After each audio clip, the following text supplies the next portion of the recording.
Welcome to the Public Sector Marketing Show, a podcast for government and public sector marketing professionals who want to level up their digital marketing and social media knowledge, skills, and strategic thinking. And now, welcome your host, Joanne Sweeney.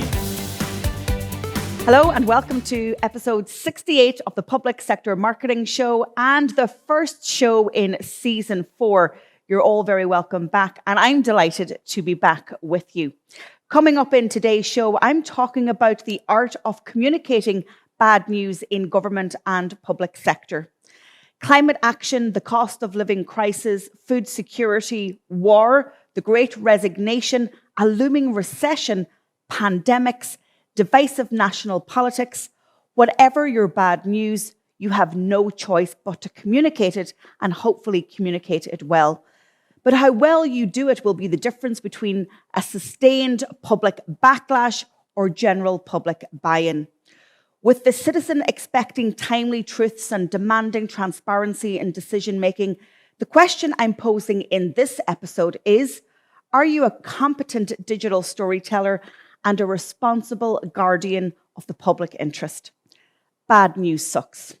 But bad news spreads faster than anything else online. And even if you're not the author, you'll have to at some stage take up your position as the protagonist. So what's it going to be? Bury bad news or build trust with openness? Coming up in the show, why the authentic voice of your organization will win public trust, facing up to going front of screen in the age of transparency. And I speak to Jim McNamara, who says that fail to listen, prepare to fail when it comes to government and public sector communications.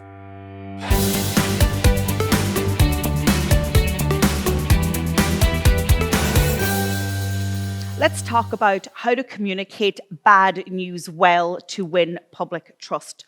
One of the most asked questions I get from clients and students is, how do we deal with the negativity online and how can we back away from it? Now, often they're not too impressed with my response, which is, I want you to lean into the negativity. Even if you're not listening, when the public have a negative perception of individuals or more generally your organization, then that has an impact on you. So aren't you better to be aware of what's being said about you and then to bridge that poor relationship, that negative reputation, and the gaps in your communication? This week, in an Irish context, we saw one of our junior ministers resign after 2 weeks of bad news after bad news after bad news. Admittedly, he did come out and answer the questions that were put to him, but 2 weeks of bad news in political circles is almost going to mark the demise of your position. And that is indeed what happened. Now, there's a broader conversation that we could have about that situation, but we don't have time in this episode. Suffice to say, when you are hit with bad news, you need to get your team around the table. And if you're watching the show on YouTube or Facebook or on our website, you can see that the image behind me is of a very flabbergasted comms team trying to put their plan together to deal with their current crises. One mistake that government and public sector comms teams make in this situation is that they leave the social media manager or an individual who is responsible for social listening outside the boardroom or the team's door, and only at the end of their plan do they hand them the statement or the soundbite that they want to push out. In my professional view, you need to bring digital comms in front and center of your plan. You need to build up authenticity, and the public need to get a real sense that if you did wrong, that you're going to correct it, but also that you are genuinely apologizing. And there's a phrase in the world of communications that's often used, and it's lessons have been learned. But that's not good enough if lessons have been learned, but there was a lack of oversight that led to this issue. So when it comes to crisis comms and when it comes to building trust and bridging any gaps in that relationship with the citizen, it's really, really important to actively listen to what they're saying, because nobody is immune from bad news. And when you tune into the interview with Jim McNamara later on in this episode, you will get great insights into why listening before, during, and after a crisis will stand you in good stead. Level up your social media skills by taking our diploma in social media, plus gain an industry qualification. Use the code SOCIALMEDIA20 for a 20% discount. Visit publicsectormarketingpros.com. There's no doubt that the era of social media has exacerbated crises for government and public sector. Such is the depth of the voice of the citizen. And in previous times, you could just engage with traditional media, work with journalists, get your PR machine firing on all cylinders, and hopefully that would mitigate against the crisis growing any deeper. Right now, the voice of the citizen has never been louder. It's never been more effective. And as I watch social media and the news cycle, it's a real experiment and almost like primary academic research from my desk through my smartphone, as I watch how journalists are taking the temperature of the public view, looking at the questions that the public are posing on platforms like Twitter, and then putting them to said individuals and organizations in question. So if you're not actively listening before a crisis may appear, because a good comms pro will be able to anticipate a crisis coming down the track, then you really are going to see that crisis stretch out for far longer than you would care to manage it. You know the phrase, never waste a good crisis? Well, that's what I actually recommend. Don't waste a good crisis. When you are going through one, use the learnings to your advantage, all the while being true to the public, because in the pandemic, trust in government and public sector increased. We're now seeing that leveling off somewhat. We've also seen a shift in how news and media is being consumed, and it is lowering in terms of younger generations and mainstream media. They are now jumping over to social networks. So getting your senior leaders and your spokespersons and your subject matter experts to go front of screen is absolutely critical. There is no way that you can get through a crisis without showing the face and the voice of human beings working in the organization. While it's difficult for the individual in question because they feel personally in the firing line, albeit in a professional capacity, it's really, really important that the public see somebody, they hear somebody that they can build rapport with. And if they believe them, then trust will come. And so what I'm saying in today's column is, please stop hiding behind your corporate brand, the corporate voice, and the corporate logo. We need to see faces front and center. And if you think about how the shift in social news media has happened even over the past 6 months, we've got Reels, we've got TikToks, we've got YouTube Shorts, and Reels, of course, spanning Facebook and Instagram. And all of that is all about human interaction and human connection. So when thinking or indeed planning for your next crisis, or if you're listening and watching to this and going through one at the moment, bring it back to your team. Let's go front of screen and let's try and bridge the trust gap with the public. A one-stop shop digital marketing and social media resource. Join our membership academy for 12 months. Access a library of how-to videos, template strategies, and organizational policies. Monthly live coaching. Attend webinars with subject matter experts. Meet and network with public sector pros from across the world. Use the code MEMBERSHIP20 for a 20% discount. Visit publicsectormarketingpros.com. In today's show, I'm delighted to be joined by Professor Jim McNamara with Irish Connections from County Clare, and he is a Professor of Public Communication at the University of Technology in Sydney. His latest research is creating a democracy for everyone, and it's absolutely fascinating. Jim has a remarkable career. He worked in journalism, he worked in media research, and he has published 16 professional and academic books and more than 70 academic journals and book chapters. This is a fascinating interview. I hope you enjoy it. Jim, thank you so much for joining me on the show. So you're coming to us all the way from Australia. Where are you right now? I'm in Sydney right now. Sydney's wonderful. I've been there once and I landed, and within a couple of hours, I said to myself, I know exactly why Irish people come and stay and they love it. It's a beautiful city. But I came across you from a mutual Australian connection, Rita Harding, and I came across your research and it's absolutely fascinating. And it's creating a democracy for everyone. And what it does, Jim, is that it really speaks to government and politics and citizenship in the digital age. And I think you've done something that is not only really valuable, but actually critical. So just as a kind of an intro, tell us a little bit about yourself and how you came to writing this particular piece of research. Well, my background, first of all, was in practice. So I came all the way from journalism through into marketing and corporate communication agencies. But mainly along the way, I started to specialize in evaluation of communication. So I'm, first of all, mainly known for doing evaluation research. When I was doing evaluation research, both as a practitioner and then as an academic, I started to look at the reasons why a number of communication engagements and campaigns failed, because you do discover there's failures in some. And what I found consistently was that the organizations were missing the mark. They were not understanding their stakeholders and their audiences.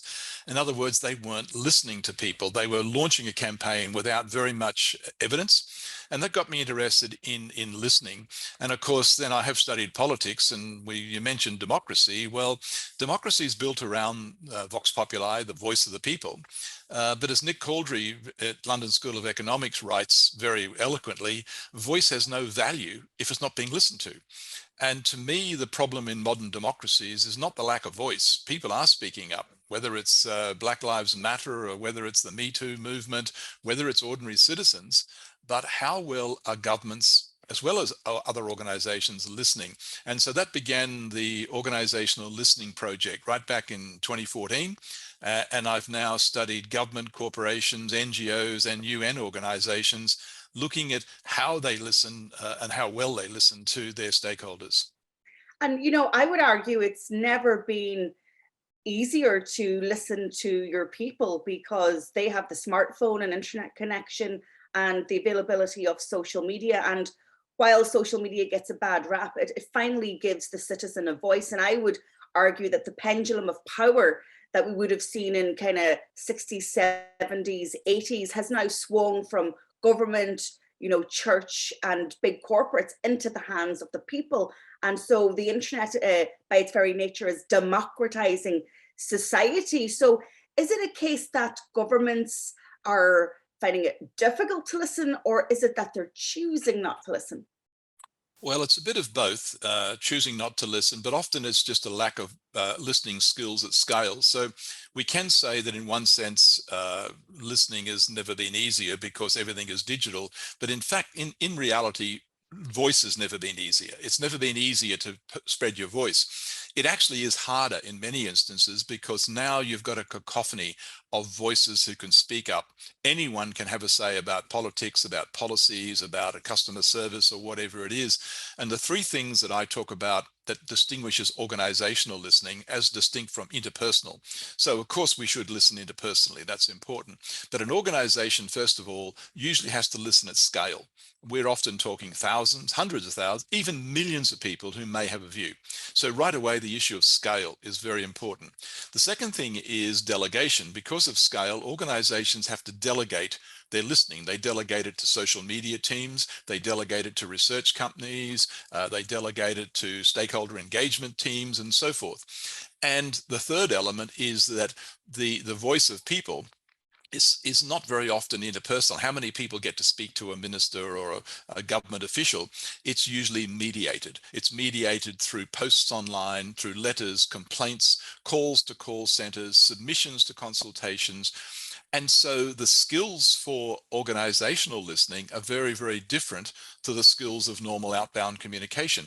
We're talking needing to do text analysis of millions of words potentially. We're talking needing sense-making tools for social media. It's okay to monitor social media, but what if you get 2 million posts? And I studied a public consultation in the UK where they had 127,400 submissions, 10 to 12 pages each, over 1.5 million words. And the communication people had no text analysis tools, no machine learning software. A human being can't read that amount of material and make sense of it. So there are some very particular characteristics of listening at scale for organizations, and they haven't got the systems and they often haven't got the tools to be able to do that. And you talk about campaigns. Does this organizational listening at scale equally apply to government policy and then ultimately legislation? Well, absolutely. I mean, we need listening to, we talk about dialogue, we talk about two-way communication. Well, if you're not doing listening, you're not involved in two-way communication. You're involved in one-way top-down. But also if you're in a government, and most of, over 200 of the world's governments are now democracies in one form or another, how are you going to form policy that's democratic if you haven't got very advanced listening skills? And what governments typically do is they call for submissions. But then again, who writes submissions? Only a handful of educated, well-organized groups will write submissions. And so governments are listening, but they're often listening very selectively to a noisy elite group. And therefore, the skills of listening at scale, I talk in my writing about the importance of outreach, actually going out proactively and engaging with groups, about having advanced software tools where people can log in online, where you can capture that data and analyze that data to identify not just individuals' voices, but how do you know if there's a pattern? Because democracy is about majorities. And so with machine learning and advanced software at the high end, we're able to quickly identify patterns in data. And therefore, you're able to identify majority views, and that can inform policy. So let's apply some of the findings of your research to the world right now. And the temperature is literally being turned up on the earth, and climate change is a top priority for governments right across the world. We've even seen this week in the US, Joe Biden got some significant legislation passed. Communicating bad news or difficult news or change can be troublesome for governments. And when it comes near election time, there's a danger that the populist view or the popular approach will win. With climate change, we have to make hard decisions. Do you think that governments are actively listening to the science? And how do you listen to the science and the people? And where's the middle ground there? I know that's a big question. It's a big question, and it is, no one would pretend that this is easy. Communicating between, let's be honest, communicating between partners, husband and wife, children, families is difficult. We know this. How could we assume that communicating with large volumes of people is going to be easy? So I think we can be honest and say this is difficult. But it's a mixture of both, because certainly in communication, there is a role for information, for informing people. So governments have an information role, and that's where they will listen to experts, whether they are scientists or whether they're industry or business people. But they also have a role to be listening to the population. And they do the informing in order to create an informed population, and hopefully they will receive feedback in return. So it has to be that two-way process where they do need to be listening to experts, but they need to be then conveying those views of experts to the public, and then listening to the public's response. And so if the public's response is rejection of scientific evidence or believing conspiracy theories, the government then knows it has a job to do to educate and inform. So it's always a two-way process. What concerns me at times is governments do a lot of the informing, but when it comes to things like climate change, we're in the mess we're in right now because governments primarily were listening to industry. They were listening to big oil companies and energy companies and coal mining companies who said, no, no, it's vital for the economy. We need this. And they weren't listening to people. And it's only now that huge numbers of people have become extremely angry and are demanding change. But the government has not been. And it's the same with things like the Me Too movement. Governments and institutions were not listening to women. And it's only when people mobilized and made their voices so loud. And then it's very tensioned and it's very difficult and it's often too late for some people. So more proactive listening, I would argue, could create better policy, could create a more informed electorate, and hopefully we would not be so far behind in addressing some of the critical issues in society. Because what we're also seeing across the world is a reconstruction, if you like, of the makeup of governments, and votes are swaying. There's whole countries whose, historic political elite are now being ejected because people are mobilizing and saying, hey, we've been talking, you ain't been listening. So that is also happening. Are you seeing that in other jurisdictions?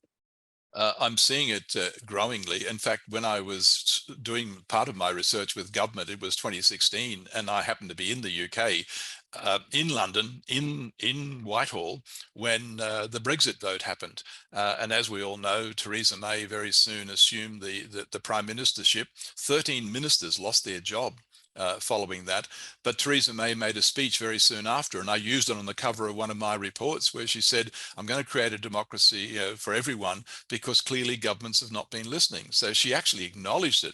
Now, we've got a situation, if anyone, and I know in Europe and America, they don't follow Australian politics very much, but we just had a national election, and we have elected a record number of women into parliament and a record number of independents. We threw out our neoliberal government, and we have an entirely different government, and it'll be interesting to see how that operates. So it's just amazing to see, our leading ministers are women in the cabinet. We've got Indigenous people in our cabinet. So that's the voice of the people at work. But the problem I address is, I believe in voting, but most of us get to vote once every 3 or 4 years, and we get one big say and we can make change, but that's not enough. And so organizational listening is saying that governments and institutions and corporations need to have a more ongoing, active process of listening. And to me, it's a win-win for everyone, because it benefits the citizen, but it also means those organizations have their finger on the pulse. They're able to respond to issues rather than be caught up in crises. And so what typically happens is, because they're not listening, eventually when they finally hear the voice of the public, it's too late. There's a crisis on their hands and they're being thrown out of government, or the CEO is being fired, and so on. With all of the 70 interviews that you've undertaken across many governments, where did you find good practice? It's not possible to single out a country. What I found is there's good practice in some areas of government everywhere. There were parts of the UK I found really concerned listening. There are things in Australia. There are parts in the EC where I found deep concern for, they ran the European dialogues to go out and try and listen to people. But in each case, the stakeholder engagement staff, the communication staff were stymied, because most of us in communication have a background in writing and making videos and distributing information. And what I've tried to bring out is the skills of listening at scale and in mediated forms are entirely different skills, and they require entirely different systems. And yes, we've got social media monitoring and some of those tools available. But when you get into large volumes of voice, you need to go beyond basic monitoring. As I said, you need text analysis. You need machine learning tools to be able to process large volumes of data. In some of the places I've worked, I'm finding organizations have call centers that receive several million calls a year. Now, there's voice to text software. They're all digitally recorded. We can use VTT, voice to text, turn those into text, and we can analyze it. And in a matter of a week or two, we can look at what are the dominant messages coming through. Now, that informs an organization of what it needs to address, what it needs to respond to, so it can benefit the organization. And I've worked with a corporation in Europe where it's retained around 30 million euros a year in customer value, because we were analyzing call center data in a very systematic way. And so we're still trying to convince organizations. A lot of organizations are frightened to hear what people are saying. But if you don't know what people are saying, you go on doing what you've always done. If you hear what people are saying and can make sense of it, you can actually change your business, you can change your policy, you can adapt, and you can engage with people. Yeah, and I always say, even if you're not listening, they're saying it about you anyway, and it's going to impact you somewhere down the line. So are you optimistic, and how do government agencies need to reorientate their marketing, comms, media departments? Can they insource it? Do they outsource it? What's your advice? It is changing because you're seeing a lot of government agencies establishing a function called insights, for example. But too often they are still using that to gain intelligence that helps them do their marketing and them do their promotion. So we still are struggling through, I think, a period of sort of neoliberal capitalist economic systems and traditional democracies where the public is sort of treated as the great unwashed, and elites tend to believe that they listen to experts and the public won't know. Now, there are some areas, to be fair, there are some areas of policy that are so complex and so technical that governments do need to listen just to the experts and make decisions on that. But they still need to take the public with them. And so you're quite right in saying that, there's no option.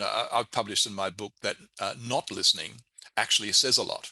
When you don't listen, if you think about it in anyone's personal life. So you've got no option. To not listen actually says a lot. It says to people, I don't care. I don't want to know what you say. So anyone who's not listening needs to wake up and realize that they're actually saying a lot to their stakeholders, and they do need to be listening.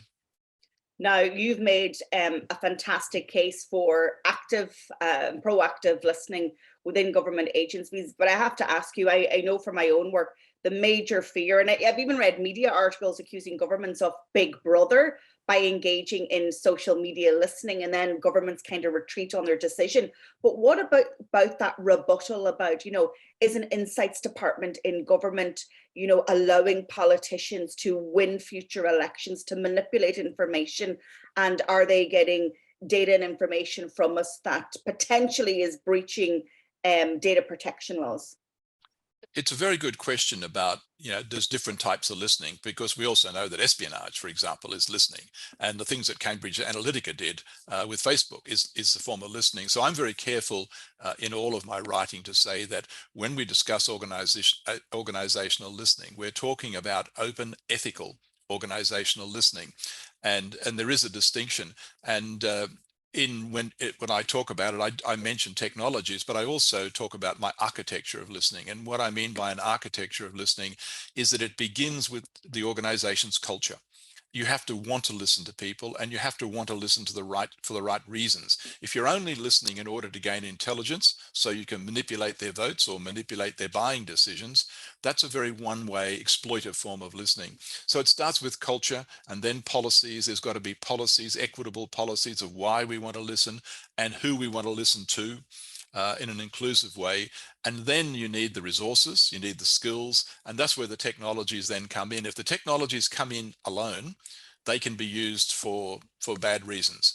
And so I say that you need an architecture of listening that's grounded in a culture, in ethics, in clear policies, has the resources, has the skills, and then you can apply the technologies in an ethical way that you're gaining insights and understanding of people. And you do that in a transparent way. So if people, for example, lodge a complaint or lodge a submission to a public consultation, they are not happy when they don't hear a response. They don't even, some I've seen, they don't even get an acknowledgement. So they want to know they listen to. And when they receive an acknowledgement, and then later a report comes out and they can see the issues they talked about in that report, people then feel like the system is working for them. But if you can't see yourself in any of the government's communication, that's when people disengage, and we have a lot of disengagement in democracy. So what can you do for government agencies? Because many listen to this podcast and they're, like me, going to be very intrigued by our conversation. So what do you do right now based on all your experience and your research? It's a long road to convince organizations, because there is also a fear. In most organizations, there's a fear of two things. One, they fear criticism. because they don't like to hear, and they will receive criticism. But there's also a fear, very big fear, that if they listen to people very openly, they will not be able to do all the things they're asked to do. Now, that's very interesting, because in research, what we've found is that people actually have very low expectations of government. Most people don't think government will do anything for them. And so that fear is actually ungrounded, but it's very strong. Governments say, oh, we don't want to listen because we don't want to say anything because we may not be able to do it all. What we find in the principles of listening is that you do have to pay attention, you do have to give consideration to people, but you do not have to agree. And many people, when you ask them after a public consultation, for example, they say, well, I know they can't do everything, but at least they listen to me. And many people will say this, at least they want to be listened to. So we do need to, reason I mention those things, we need to overcome those fears and convince government and other organizations that there are more positives in this. Yes, you could get criticism, but as you rightly said, they're getting the criticism anyway. They just don't know it. And so it's a no lose, because if they don't listen, they simply won't know the criticism. They might sleep comfortably at night, but they are missing out on all that feedback and that information. And so to me, it starts with reducing the fear. And anyone who works in communication or stakeholder engagement, we do have to overcome the fear. And secondly, we have to demonstrate there are benefits for the organization. Organizations don't do anything unless they can see benefits. And so I work very hard to work with organizations to show that they could, in case of government, they could get better policy. Even if it's not better policy, they will get better acceptance of policy if people feel they've had a say. They'll get less resistance, they'll get less protests, they'll get less swings at the ballot. And so there are a lot of benefits. In commercial organizations, we can show tangibly in research that listening to customers retains customers and puts money on the bottom line. And so I think overcoming fear and showing there are benefits in it, and then organizations are prepared to invest and spend to give us the resources and the skills and the technologies we need. Jim, I've been really looking forward to this conversation. Thank you so much for your time. Where do you want to direct people who want to get in touch with you? Or I will link the research in the blog post associated with the podcast, of course, but please signpost people to where they can find and connect with you. Well, they can find me on Twitter as Jim McNamara, but also if they Google me, they will find a lot of my work is open source. So a lot of my research reports are freely downloadable, either from the University of Technology, Sydney, or from London School of Economics, where I also have done a lot of research. So a lot of my research are available reports are available online. And of course, I have books they can buy if they wish. And listen, thank you so much for being so giving of your time and also your research. And I can't let you go without mentioning the Irish connection as well. Yes, the McNamaras came from County Clare, right very early 1800s. And I think they were invited to leave Ireland by the British. Brilliant. Well, listen, thank you so much, and continued success, and congratulations on your great work. Thank you very much.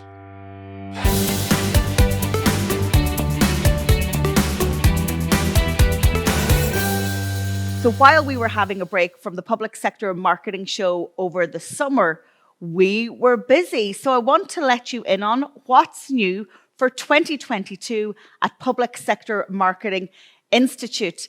If you haven't been following me on social, then you might have missed the fact that my new book, the second edition of Public Sector Marketing Pro, is launching on the 27th of October. It's a book published for the post-pandemic age, and it really is a great read. So put the 27th of October in your diary, and that will be released then. Also happening on the same day is the fourth Public Sector Digital Marketing Summit. And for the very first time, we are offering attendees the option to attend in person at the Mason Hotel in Dublin or to attend online.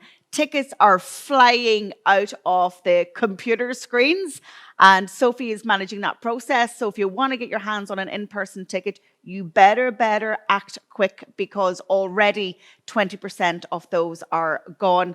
Obviously, we have unlimited capacity for online tickets, I'm working on the agenda, and that's going to be released very, very shortly.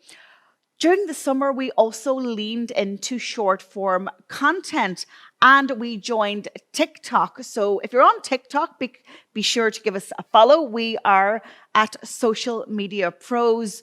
We are publishing about 7 videos a week. We've gained about 15,000 video views and over 300 followers in our first month. It's going really well. And as you know, I love to practice what I teach. So I'm really leaning into the TikTok trends. And finally, new for 2022, we have released our autumn-winter training calendar for the remainder of the year and into the first quarter of 2023. We have some fantastic new courses. We also have revised and updated our signature diploma and certificate courses, and we've introduced some new courses on TikTok, on social PPC advertising, and also on strategy. So have a look at our training calendar. Jump over to publicsectormarketingpros.com/training-calendar. Level up your digital skills by taking our diploma in digital marketing, plus gain an industry qualification. Use the code DigitalMarketing20 for a 20% discount. Visit publicsectormarketingpros.com. As always, we are offering you some free resources, and I'm delighted to let you know that we have a full suite of free webinars coming up between now and the end of 2022. So if you're interested, go ahead and jump over to publicsectormarketingpros.com/webinars. And if there's a webinar that you would like us to host, then drop me an email or slide into my DMs and let me know, and I will get it on our schedule. We were shortlisted for Best Marketing Podcast in the Irish Podcast Awards. And I want to say a big thank you to everyone who makes this podcast happen, to our producers at Sound to Light and to Niall, to all of you who listen or who watch on YouTube and Facebook, and also to my team at Public Sector Marketing Institute. I absolutely love this podcast, and I know that it brings great value. And while it is a niche marketing podcast, I think it's a great podcast. So hopefully we'll have some good news for you in the upcoming shows to let you know how we did. But we're delighted to be a finalist in the inaugural Irish Podcast Awards. So if you tune into the show, please share it with a public sector pro that you know. That's it for episode 68. I will see you on the next show. Thank you for tuning into this episode of the Public Sector Marketing Show. This episode has ended, but your digital journey can continue. Head over to publicsectormarketingpros.com to access resources and links mentioned in today's show and to connect with Joanne and her team. Until the next time, be sure to subscribe, rate, and review on your favorite podcast platform.